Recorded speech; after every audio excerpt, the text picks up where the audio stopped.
Good morning to you. Today is Thursday, the 30th of July, 2026. My name is Francisco Gaffney, and this is my daily streaming all about governance, risk, compliance, and advisory boards. Yesterday, we looked at the cross border operating system, things actually make or help the company with the governance, risk, compliance, their assets, and particularly their performances in terms of the resilience, right?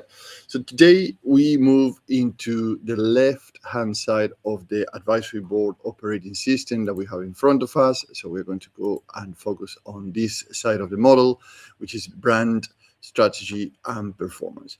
Now, remember that this week we are talking mostly about how an advisory board helps from an external position or external point of view, help the internal teams to see how they go international. This is where many companies or the expansion stories come unstuck. And why? Because demand is absent and because the company gets messier as it gets bigger. Right, so this is one of the biggest challenges. So it's a very good idea to go international. It's an amazing experience, though it start to feel that actually something is not right. We talk about revenues also, that actually it feels actually it's a lot of noise, but actually the invoicing is delayed or the exchange rate might be a challenge. And anyway, so there's a lot of challenges that need to be addressed when you're going international. So the story changed by market as well, also the standards. And this is something that actually many times are not considered until you face it. So the partners change the customer experience, even if you have a good partnership, a good distribution, resellers or the ecosystem or partnership ecosystem, as they call it. So, and internally, the teams start making exceptions because they need to sell. They need to go and do things to justify what they are doing. And yourself as a founder or your executive team or your non-executive board of directors gets pulled into more judgment calls than you really need to be in, which means actually the core of your organization, and we spoke about core and the impact of the core of the organization earlier this week. If you want to check those videos, start to get weakened because you start to be demanded in too many places at the same time. So, and slowly, then the business becomes harder to explain. That is the risk that we're going to address today. Why in the innovation and transformation, in when you go into international places, the strategy start to drift. Too many customer types, too many routes to market, too many local variations, too many exceptions, too much dependencies on local individuals. So all these strategic moves have to be considered because actually it's going to impact the business. So let's take a look at three problems with this. Number one is that the pace of change is not slowing down. What I mean, this is not about your organization, how fast you can go, is the environment, the technology, the customer expectation, the skills, and operating models are all moving. If a business expands while its own internal capability is still immature, those gaps widen across the market. So actually, pretty much you're transferring problems, local problems, towards international markets. So then now you have international problems that need to be addressed beforehand in your headquarters or the place where you're starting or the business started. Problem number two is that management quality is deciding whether change becomes your edge or the other opposite side, which is your waste. So international reinvention is not a technology spend issue only, right? So it's not about hardware, software, servers, or whatever you're delivering internationally. It is a management discipline issue. So if your management is not prepared to these kind of changes, you're going to face several issues. If the business cannot absorb those changes, every new tool, market, and offer adds more noise and more problems. It's a real challenge. So you have to be aware of that. And problem number three is that the leadership capacity being under pressure. What I mean with this is international expansion needs decision depth.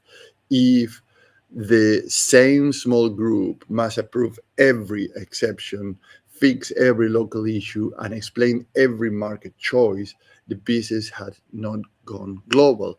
It just literally stretched its you as a founder, your executive team, and your non-executive director board to the point that the fabric start to break. So you can imagine that, and actually I have an image for this because I want to share with you, which is this.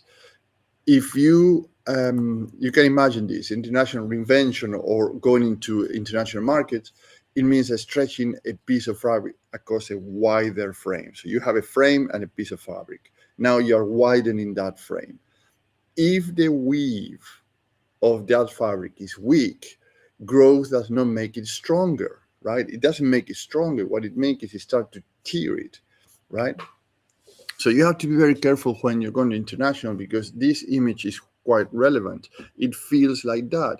And people disguise that with growing pains that many times are not really growing pains. It's literally the company started to fall apart slowly, but not as, I don't want to put it as a negative way, but you have to consider that actually when you have these kind of issues internally in one market, when you're going to other markets, these issues are going to amplify. They are not going to disappear or fall into the right place.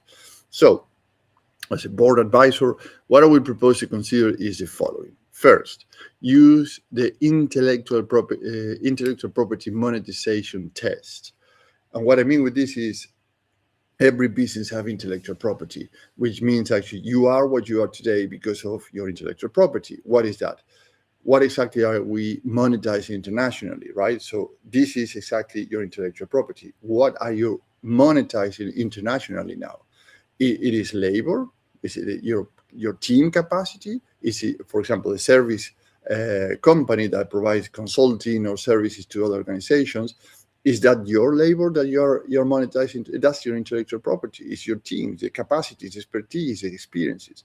It is your own reputation as a founder, or your executive team reputation, or is your local relationship that and now you're going cross border with your local relationship. What is exactly you are monetizing, and how you are going to test it? Or is it transferable assets, for example, manufacturing? So it's something that you're manufacturing, you're acquiring another company, you're expanding internationally, but what exactly is that intellectual property that is monetizing your organization further? So that asset may be, for example, processes, methods, brand, how you treat data sets, pricing logic, product structure, operating models, partner systems. So if this is not transferable, your expansion gets expensive and very fast. And transferability, we spoke about transferability early this week, so you can check those videos on my profile. So the second thing I suggest is use the succession and leadership depth test. And what I mean with this is who owns what. Is very important, because you cannot have a manager or a director that actually are doing brilliant in one country and then give him an expansion responsibility, because this person already is doing brilliant in the places where they are, and people cannot split into, or 1/3 of your job now will be this overseeing this business unit abroad. So, which is the impact on the things that are happening today in your own country. So, and also this decision making. Who makes those decisions? How are issues escalated? How is quality maintained? How is the performance compared across borders? Right. So, is 80%, we spoke about this transferability early this week too. The transferability, 80% had to be standardized to the point that actually you can pretty much bring these working standard operation procedures and workflow to the next country. And the only thing that you localize is the things that are required by, for example, health and safety, cybersecurity, local laws, and et cetera, et cetera. So currencies, all that kind of things. So there's portions that need to be localized and adapted, but probably 80% of the core of your business, if you start to change because you're going to a new geography, then probably you have a challenge at home, not in the new place.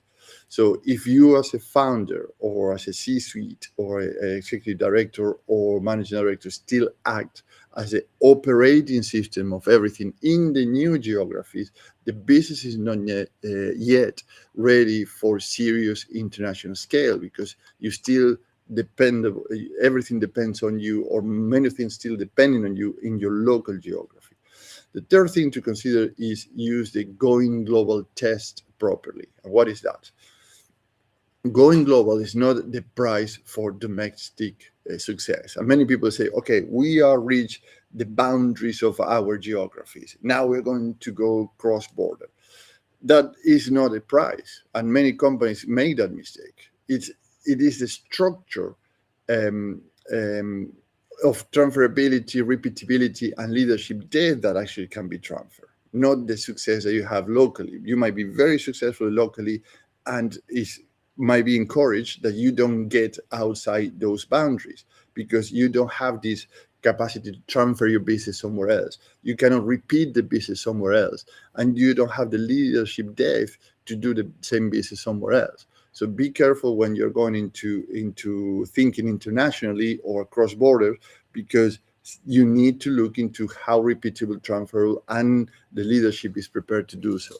If the company has, for example, a transferable intellectual property and a scalable leadership, international expansion strengthens the value of their company. So it makes sense to go for it.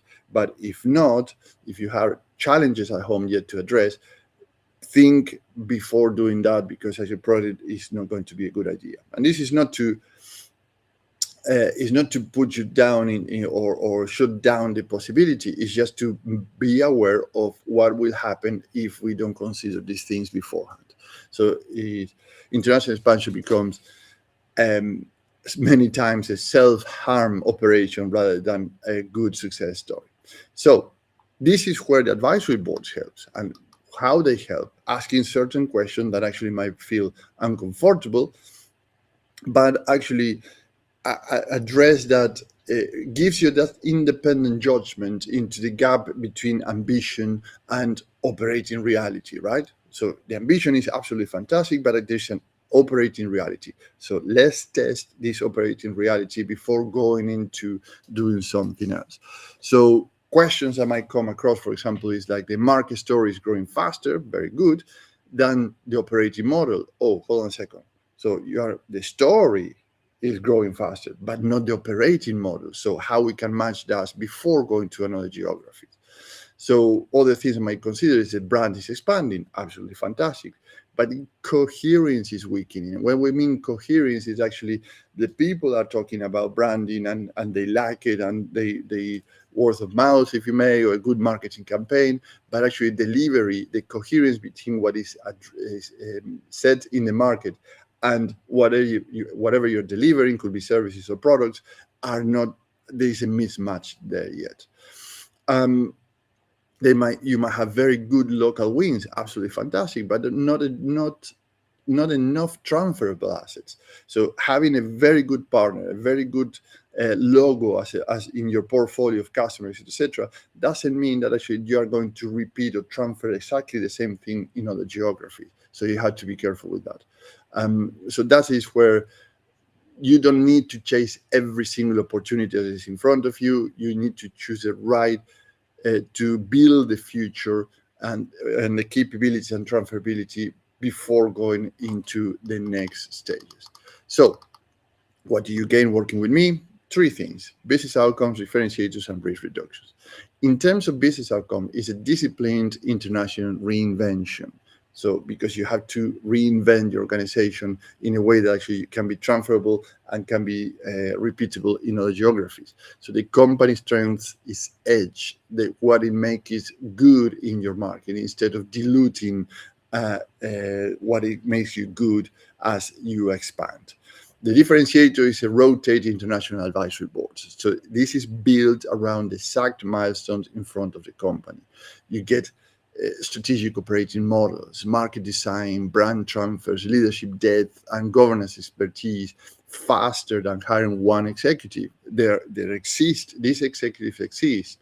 The problem is that it takes too long to hire them. They are very expensive, and they take a bit longer even though to produce these outcomes. But an international advisory board, you can have that in 2 weeks, operating and ready to go with a lower overhead than the big consulting firm and no talent locked in. So meaning that actually when the progress you are making and the organization is moving into the places where they want to go, achieving this milestone, we can swap members every 6 months or so to have the most relevant expertise and experience and qualifications in the areas that we are going. And this is reducing the risk of the strategic drift. So the boards avoid letting the market story run ahead of the operating reality of the organization. Now, one action you can take home today, and it's doable in 30 minutes or less. Before your next meeting with your founder team, with your executive teams, with the non-executive, ask for a one-page coherence map, right? We mentioned coherence, and here's a coherence map. Write what must remain standard across markets, and let me pull our visual aid, and I'm going to share this also. So here's our coherent map. Write what must remain standard across markets. That 80% and can be transferable anywhere you go. Write what can be localized. Write who owns each decision. This is very important. Who owns those decisions? And then write which part of the business still depends too heavily on yourself as a founder, your executive teams in the local geographies where you started, or your executive team. So that page will show you whether the expansion is strengthening the edges or stretching it, right? So it's making your company bigger and stronger, or stretching to the point that it's going to break at one time in the future. So let's pause it here for today and reconvene tomorrow, because tomorrow we are going to put all the week together. So internationalization only creates value when the transferability, repeatability, resilience, leadership depth, and coherence work as one board system, right? So it's as a whole ecosystem of the organization. Now, if you're a founder or a chair or non-executive director or in the C-suite of a company, and you want an international advisory board to protect the strategic coherence, build leadership depth, and scale with the right assets into new markets, let's have a 30-minute chat so I can understand where you're coming from, where you are today, where you like to go, and how an international advisory board can help you to achieve those expansions that you are looking for. Have a great day, and we'll talk tomorrow again.